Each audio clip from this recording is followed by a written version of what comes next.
back to the MHR podcast. I'm Alice. And I'm Andy. So Andy, this week I thought we would hone down on the topic of onboarding. Okay, like it. So we speak about recruitment and we've spoken about kind of the challenges of HR, but what I don't feel like we've really touched on this year is kind of the employee life cycle and the different parts of it. So obviously onboarding being the very first impression of the company. Well, yeah, I suppose so. For me, whenever we've talked about recruitment, I always think that's actually the first impression. You're not an employee, This but is true. the interview process, or we've always said the application process is always your first thing. Because if you're going to like a 50-page process, I hate this. You're like, I don't want to apply for this company. Yeah. But I do get it. The onboarding is your first experience as an actual employee, isn't it? And how you're introduced into the company. So it is absolutely vital. And I think a lot of people get it wrong. Yeah. So for those that don't know what onboarding is, so it's the process by which a new employee is introduced to and integrated within your team. And that's a key part, integrated. Yeah, cool. So it should help then the employees understand what's expected of them. So setting expectations, and that's not just of their role, of the team, the company, and then the wider piece. So strategies, the vision for the company as well. Nice. So obviously a very important part of the employee life cycle. It's like in culturally embedding them, isn't it? Yeah. Because you can't jump in and go straight into granular work. You kind of got to go learn who we are, our voice, our style, our culture, and make sure that you're part of that. Because if you can't buy into that, you're not going to buy into the journey, and you're not going to do the role the best way you can. Exactly. And ultimately, probably end up leaving. Yeah. Which is not good news for, yourself as an employee, because you're back on the job hunt, but for the business as well, because we know how expensive it is to recruit. So what I thought we'll really kind of chat about today is what is included on an onboarding experience. Have you had many experiences of a onboarding? I don't know, have you used a portal before for onboarding? No, I think so. I had a really good onboarding experience here, but that was because I had a really good manager who brought me in, and it was a really good recruitment process, and I got a lot of support, so that was really good. But it was very much kind of like it was personal. But then I was left to kind of explore and learn at my own pace because I was trusted with that, which was really good. I enjoyed that. Other organisations, I've done it where there's been a very thorough onboarding thing where I felt like I was doing exactly the same that everyone should or have to do at the very start. Was it a bit like a checklist? Yeah, which was good, and I was more junior then in like my experience of work, so it was reassuring. Yeah. But it didn't feel hugely relevant to my role, so there's kind of the other swing of it there. Yeah. And I've done it before where I've turned up and they've gone, right, you got a day to get that understood and then you're doing this tomorrow. So like... Very different experiences then. Yeah. How about yourself? I think mine's been a bit different because this is my first corporate job. So in terms of kind of onboarding, I came on as a graduate. So I actually had a week of onboarding. Yeah. And I also had a day introduction as well to senior management and our chairman. Yeah. So I feel like that's kind of an ultimate onboarding experience, isn't it? When you've kind of been exposed to the multiple stakeholders. We've got an interesting onboarding story, actually, if you think about it, because one of your first placements as a graduate in MHR was in the marketing department. Yes. One of the first things I did as I came into the company that month was go, you can work with Alice and look after the project that she's going to work on in marketing. And it felt weird because I'd been at the company 2 weeks and you'd been at the company maybe a few months, but you were new to marketing. And I was there supporting you to go, this is what marketing's like. And I was like, why are you listening to me? But it was quite good. I mean, that was actually a really good project that we worked on. Yeah. But it was interesting, wasn't it? Because actually we could both learn from each other. Exactly, yeah. And here we are. Right, yeah. Years later doing a podcast. Still trying to talk to each other and understand what's going on. So it's going all right. Definitely. But what I think you kind of highlighted there is it's not just kind of the role of HR for onboarding. There's a lot of different people that can be involved. And I think that's quite a key thing. So if you think HR probably starts off and they can set up what would be an effective onboarding experience for an employee and that process. But actually, okay, what can managers be doing that are effective? What can their managers be doing?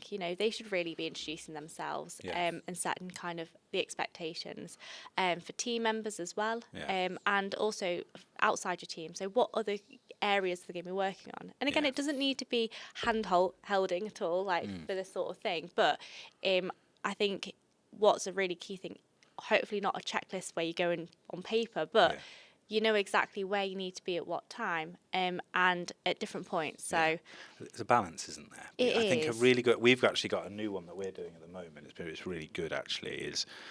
And I think a really good onboarding process enables the employee to have all the tools they need to understand enough about the business, but doesn't limit them in the way that they need to work or grow in their own way. It should actually enable them to use their own unique experience and the skills that they're bringing into the business to thrive and embed into the company, rather than limit them to such a strict set of processes that there's no room for personality to shine, I think. Right. I think that's a really balance. Key thing. Yeah, definitely a balance.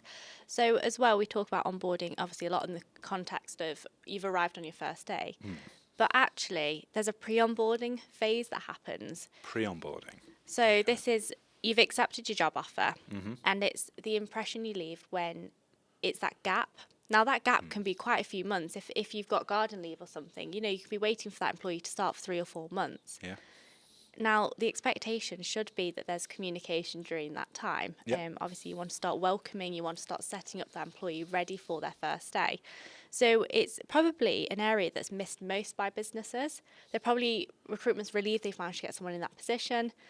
The manager's waiting for them to start, but it's a really integral part of that employee experience. I suppose it's nerve-wracking, because I bet there's some alarming stats there on the amount of people who don't actually start a role because they've got nervous, or maybe they haven't had clear communication. So actually, because until you start, you're probably still going, oh, there's still a few things going around. I've accepted that offer, but I could still get a job over here. So if you're not really clear or you're not welcoming people before they start, there is a risk you still lose them. Definitely. But also for HR as well, there's probably quite a key time that you could be collecting information. If you have a HR software or platform, things like address details, setting up ready for, bank card details, contacts, I'm thinking, it's information that you probably could be collecting and being quite effective. So when that employee starts, actually, their focus is more about learning the business, their role, introducing themselves, than the little nitty-gritty admin tasks. Yeah, get rid of the admin and get straight into the cultural onboarding. I like it. Definitely. So then we kind of approached day one, and we spoke obviously about kind of meeting key people, but what another big part of onboarding is to do with training. So what you want is an effective onboarding experience. So you want the training to be ready, and also what is particularly important is kind of that chance to upskill. Okay. So it's a bit of talent management as well, and kind of showing the employee that there's that investment from the business, and that sort of thing.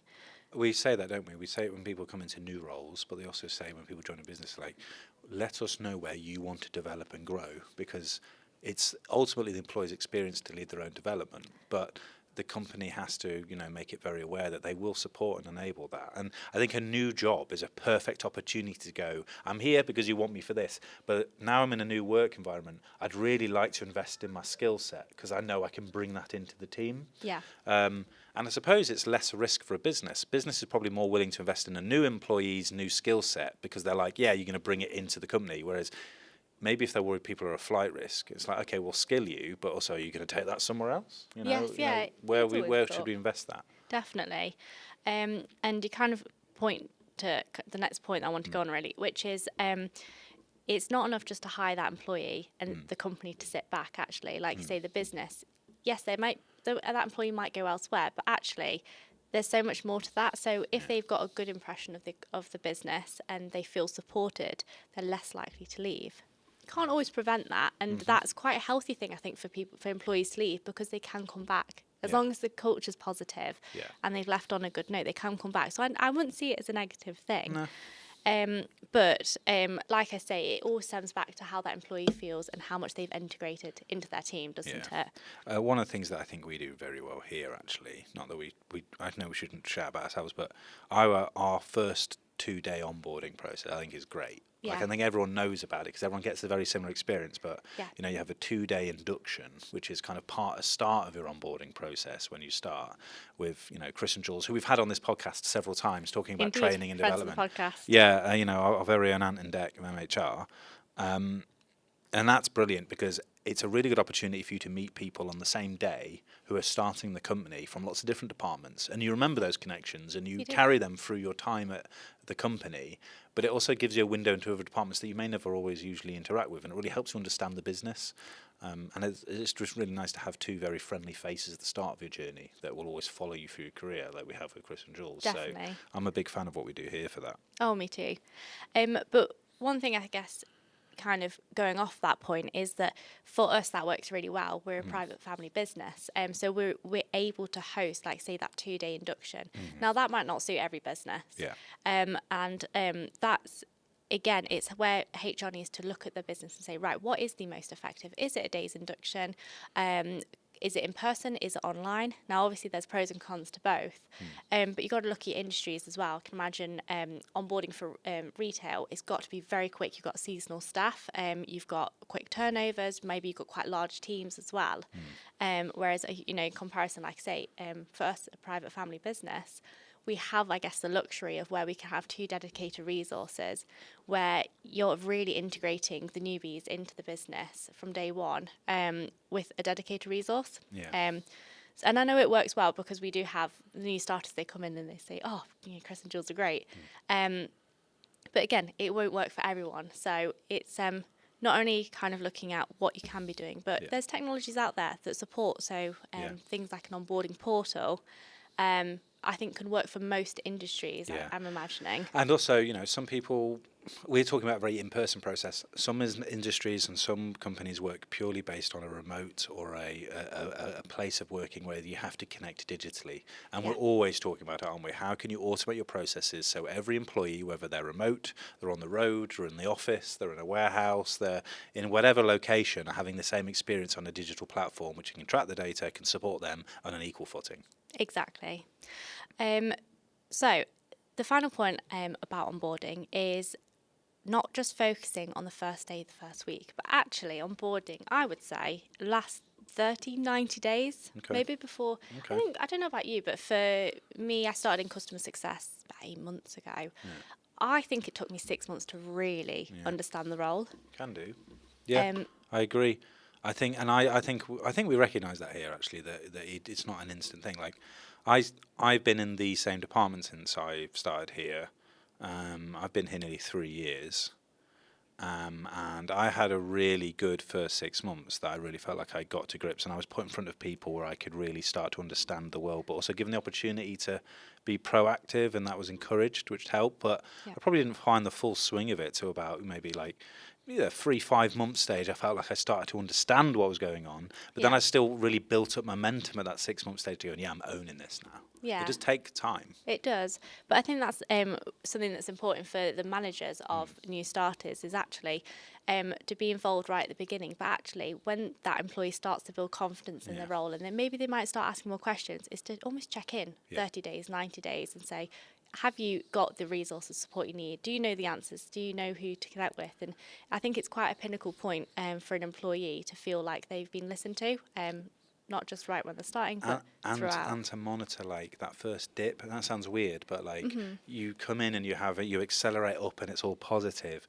But as soon as you get really comfortable and it feels like you might plateau in terms of this is business as usual now, you will have that moment where things don't go right or they get really stressed or you're trying to figure it out and it's your first time of those challenges. That can be really disconcerting for an employee that's relatively new because they're like, oh, am I getting it wrong? And they might need the reassurance. That's really when it's a manager's job to go, you're comfortable now, but don't worry. This is your first wave of up and down. This is how we deal with it. These will keep coming and going, but don't be disheartened if things are a bit more challenging now because that's how it works. Yeah, exactly. So I think I did that a lot with my hand there. It's right, you got a good wave going.